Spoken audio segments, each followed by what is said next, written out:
স্বাগত সবাইকে। আজকে আমরা মূলত জানবো ভয়েস চেঞ্জ। আপনারা সবাই জানেন যে ভয়েস মূলত দুই ধরনের, অ্যাক্টিভ ভয়েস আর প্যাসিভ ভয়েস।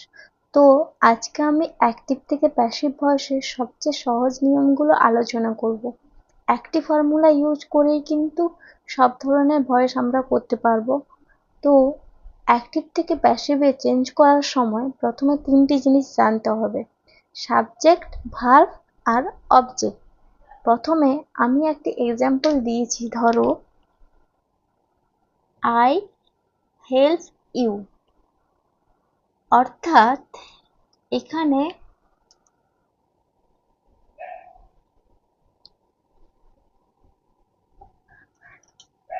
আইটা সাবজেক্ট, হেল্পটা ভার্ব আর অবজেক্ট ইউ। এবার আমি যদি প্যাসিভে চেঞ্জ করি তখন ফার্স্ট রুল অনুযায়ী টু বি ভার্ব কি, V1 এর am, is or are।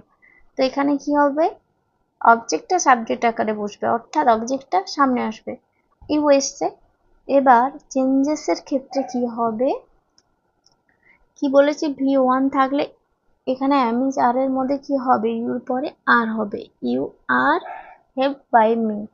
এখানে হেল্পটা কেন হলো, V3, অর্থাৎ আমি যদি ভাবি ডু, ডিড, ডান, তো সেক্ষেত্রে হেল্পের পাস্ট পার্টিসিপল ফর্ম আসছে হেল্পড, ঠিক আছে, তাই এখানে হেল্প করেছি।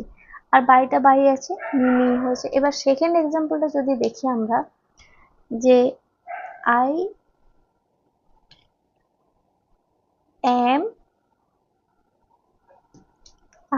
am helping you, I am helping you।